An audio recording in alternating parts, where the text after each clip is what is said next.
Today I fucked up when my 5,000 tampons exploded all over the baggage carousel. This happened in 2007, but I have flashbacks at every airport. I was living in Canada and my very frugal Polish girlfriend would complain about how expensive non-applicator tampons are. For men, like me, who didn't or don't know this, there are apparently two types of tampon, one that looks like a little spaceship that helps you launch the tampon up your vajayjay, and the other that resembles a cotton torpedo that you stuff up there without any plasticky assistance. She was very frustrated that, for a bit of tightly wound cotton, you had to pay so much to plug up the old punani. Fortunately for her, I was going to Europe, where tampons were, and perhaps still are, much cheaper. Specifically, I was going to Poland, where non-applicator tampons could be bought individually wrapped and in ginormous plastic bags for a handful of zloty. Always looking to save a loonie, my girlfriend insisted that she place an order with me for as many tampons as I could fit into a suitcase. Ever the loving boyfriend, I obliged. For those wondering how many tampons can be tightly stuffed into a suitcase, it's about 5,000. Little did I know of the carnage I'd face upon landing. As I approached baggage claim, I heard a mixture of confused mumbling and embarrassed laughter from around the carousel. From a distance, it looked like polystyrene packing pellets had come out of some unfortunate passenger's bag. It took a few moments for me to realize that those pellets were in fact my tampons. All 5,000 of my tampons. A strap on my soft-sided bag had got caught on the baggage delivery mechanism, and the bag was old and ragged enough that it tore open like a paper bag. My life flashed before my eyes. My instincts kicked in. And then, like the cheapest, thriftiest, most penny-pinching pole, I launched myself upon the carousel and started grabbing up tampons. I think I must have stuffed a few hundred in my jacket pockets and down the front of my shirt before I even realized what I was doing. Needless to say, I'd garnered quite an audience, and nobody looked amused. In fact, they all looked a bit alarmed that a scruffy, bearded man was snatching up tampons with no snatch on a wife or teenage daughter to be seen. Bizarrely, I decided at this point that I could probably still get away with pretending it wasn't my bag to begin with, so I quietly skulked away with my other suitcase and headed through immigration. Which, in retrospect, must have made me look like an opportunistic tampon thief. Initially, my girlfriend saw the funny side, until her grandmother, good old Babcia, God rest her soul, insisted I was an abusive partner for having failed to collect them all. I failed her, apparently, and my lack of dedication to my woman reflected poorly on my already wavering image of manhood.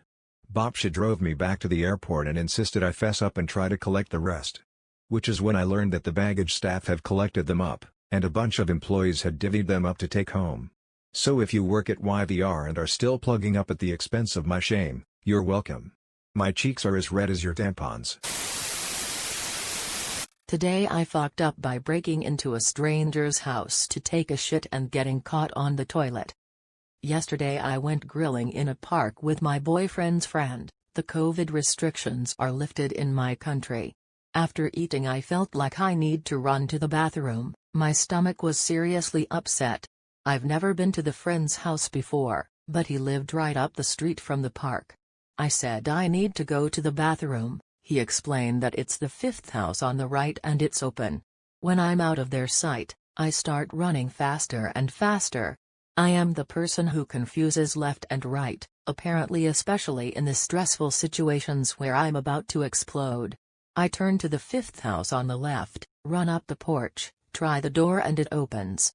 I run through the hallway, open a white door and see the toilet. I only had time to take my pants down, not even to close the door. I even let out a moan in the process.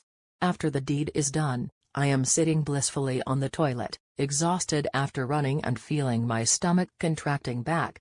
Soon enough, my relaxation moment is interrupted by careful approaching steps. I have to say, the smell was strong, so maybe that's why the steps stop before I can see who that is.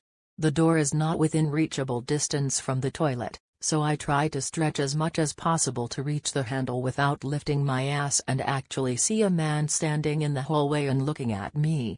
I say sorry and shut the door, mortified. Should I try to explain the situation? Clean myself first? Is he going to call the police? I quickly wipe myself, flush the toilet, had to do it 2 times, and come out. The man is sitting in the kitchen. I see he's almost as scared of me as I am of him. I didn't want my boyfriend's friend, who I was meeting for the first time, to hear this story from his neighbor, so saying I was supposed to run into a different house wasn't an option. Besides, is sorry, wrong house even plausible?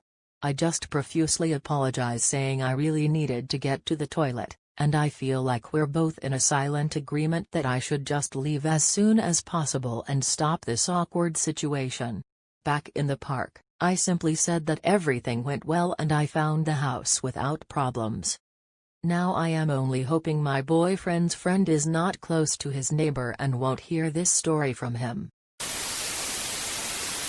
Today I fucked up by leaving my 4-month-old son alone with our dog, TIFU, in a way I won't forget. My wife was taking care of our 3-year-old daughter and I was on daddy duty with the new addition. While I was holding him, cute little guy took a massive, blowout poop that escaped his diaper and ran up the back of his onesie. So much so that it seeped through to my shirt and arm. Being the hands-on father that I am, I threw the changing mat down on the floor of the den and laid the little guy down. I got his onesie up over his head without smearing green poop everywhere and then opened up the diaper. Needless to say, he was covered front and back. I grabbed the package of wipes and attended to his butt and back, then laid him back down to tackle his feces-covered crotch. Through all of this, our 8-years-old golden mix was nearby, just laying in his usual spot in front of the couch, no big deal. As I got ready to tackle the front-side catastrophe, I realized I didn't have a diaper and started looking around. The basket we keep the baby supplies in was fresh out, so I jumped up and ran to the hallway closet to raid the diaper bag. I was gone maybe 10 to 15 seconds. When I got back, nothing seemed off. I knelt down in front of the kid and picked up another wipe, only to realize there wasn't any poop on his little schmeckle or pebbles. I lifted his legs to inspect further and found zero evidence of the stool smear. It took me about 5 seconds to realize what had happened. The dog had licked him clean. In a slow horror, I turned and looked at the dog. Mouth smacking, the dog just looked right back, like nothing happened. I was initially grossed out, but then realized he was just doing his part for the war effort. TIFU by getting good at a game to impress a guy I had a crush on. Obligatory. This happened over 5 years ago. I just saw a comment that reminded me of what happened, so here we go. I used to play an MMO with a bunch of people I knew IRL. Out of all of them, I was the most interested in PvP but sucked at it. One day a new guy shows up.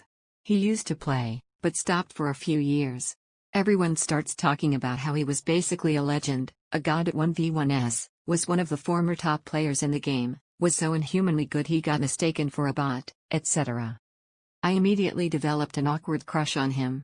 He heard I was into PvP and challenged me to a 1v1 where he promptly kicked my ass. Then he spent a lot of time condescendingly giving me tips on how to improve and said he would show me the ropes. Being a dork with a crush, I was so grateful for any attention he gave me. His idea of teaching me was basically beating me over and over again. After a few days of this, he got bored and stopped paying attention to me. I was embarrassed that I was so bad and kept losing, so though if I could impress him, he would spend time in game with me again. I spent a stupid amount of time practicing on the side and researching. I'm talking like 6 hours on weekdays and 10 plus on weekends. I literally lost weight because I stopped snacking on the side and ate the minimum amount at meal times. So after like 10 months of non-stop playing, I improved a stupid crazy amount. Managed to jokingly convince him to duel and I beat him. He thought it was a fluke and demanded a rematch. So we played again and I beat him again. He got so mad he changed his build to exactly counter mine, and he beat me. I was so happy because I thought he was into it, so I changed my build to counter his and beat him. And it turned into this stupid back and forth. I was having the time of my life. I thought I was showing off my improvement to a guy I liked. I learned theory crafting, I learned how to play properly, etc. etc. Meanwhile he was fucking raging his head off on his side of the screen. After a lot of back and forth killing each other in turns, he finally says he's done and logs off. I had no idea what happened and figured real life things was going on. Anyways, he didn't log back on for a while and I heard from our mutual friend that he quit the game. He claimed he only came back temporarily from a break and needed to focus on real life job stuff or something. I did not connect that with beating him. I just thought the timing was bad and I was sad I wouldn't be able to see him around anymore. He never logged back on again. A few months later we had another IRL hangout and he basically ignored me. then made a few pointed comments about how he didn't like girls who were as into gaming as he was. And that girls who liked games too much were basically guys and he wasn't into guys. And that's when I finally realized he was mad I beat him, and he literally never returned to play again. And after a few more years, I quit gaming. And funnily enough, I heard from our mutual friend again that that's when he decided to start playing again. TIFU by accidentally rubbing my shaft against my friend's leg. This happened a couple months back right before quarantine started. Me and 4 other friends rented a hotel in Oregon, where we were gonna stay the week and bike around, swim, etc. The hotel room had 2 queens and a pull-out bed. We organized ourselves so everyone but the only girl in our group, slept with another person. Yeah, it's kinda weird that we shared a room with but it saved us money and we had been friends for years, so I assumed nothing bad would happen. One of the nights we got back from dinner and we were bored, so we played a little game of truth or dare for fun. When it was my turn I dare you to sleep with It's worth noting that at the time I was 90% sure had a crush on me. Whenever I flirted with her she would blush really hard, and her friends told me she would regularly talk about me when they hung out. You see, also had a little crush on however I didn't want to complicate our friendship, and I wasn't really into the whole long-distance relationship. We live in different states. Anyway, back to the story. I thought this was a really funny dare and I wanted to see how reacted, so I accepted it without hesitation. Surprisingly she kinda just made a joke about it and agreed. When it was time to get in bed I hopped in her bed, but put a pillow in between us, just so I wouldn't roll on top of her. We talked and made a few more jokes before she turned off the light. That's when the reality of the situation hit me. I was sleeping next to this nice, cute girl that I had grown a connection with for years. And right then I grew like a bump on Elmer Fudd's head after he gets hit with a bat. This was no ordinary boner, no sir. This was a super boner. The kind that makes you think your peen is gonna explode, the kind that actually kinda hurts. I don't know about you guys, but when I get a bad boner I like to rub it against something, usually my bed, to try and numb the discomfort. When I tried to rub it against the bed it made a lot of squeaky sounds, so I tried to rub it against the hard cushion I put between her and me.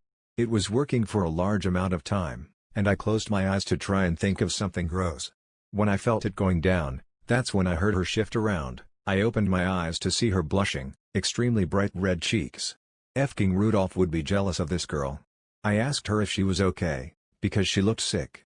Then she says to me, "You know, I didn't think you liked me this much." I was confused for a short moment. And that's when I noticed it. The pillow separating us was really high up, in fact, it only went down to my belly button. Which means, holy crap, I was rubbing my pecker against the back of her upper thigh for a good 4 minutes. I couldn't believe it. And she just stood there letting me do it. I gotta call relationship advice for this shit.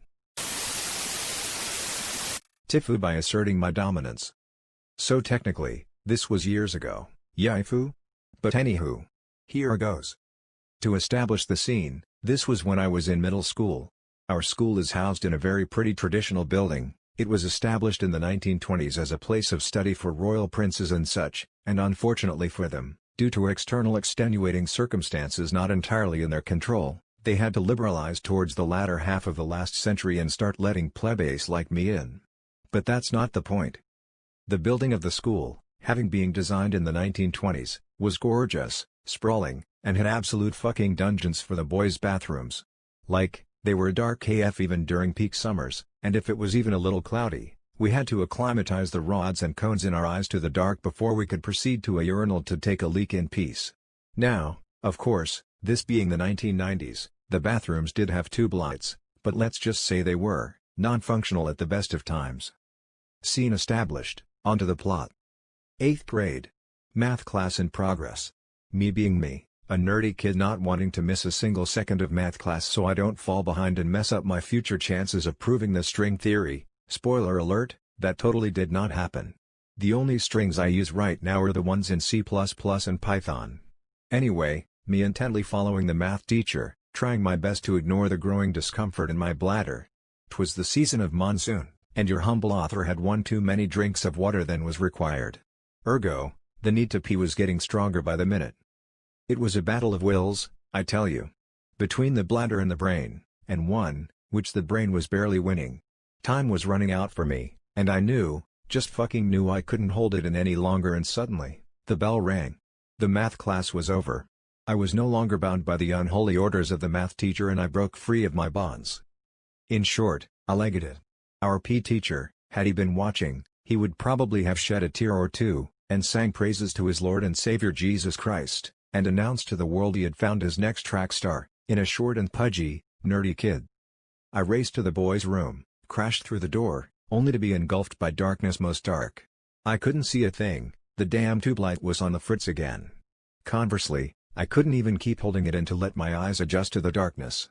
I had already undone my fly on my race to the boys' room. All I had to do was find a free urinal. Ha! Easy enough. There was one right beside me. I raced to it, took my little snake out of his cage, and let loose a torrent of that ghastly warm liquid. Ah, the relief that flooded my body. It made my legs quiver. Never have I ever experienced so many emotions in such a short space of time, the relief, the ecstasy, the sense of freedom. And suddenly, all those thoughts were banished to the depths of my brain, as the sound waves of a blood-curdling scream reached my brain via the ears. What the fuck? They seemed to scream. Apparently, the urinal was occupied by some poor, unfortunate kid. The only thing going for me was that I hadn't spoken a word, and the kid in front of me was frozen, trying to figure out whether confronting the kid peeing on him with his dick out was a good idea or not. I was not raised to be an idiot. For the second time in a short space of 2 to 3 minutes, I made like Carl Lewis and legged it. I did not even know when I managed to put my dick away and pull my fly up, but when all was said and done, and I was safely ensconced on my seat, my fly was up. Phew. Disaster averted. Or so I thought. The next day, our principal has the amazing idea to try and castigate the kid who had peed on another kid in the boys' room, and demand that he honorably turn himself in. Snort. Yeah, like that was gonna happen.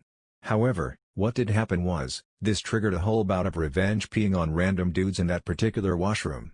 And the tube light in that washroom getting fixed, and staying fixed for a good time to come.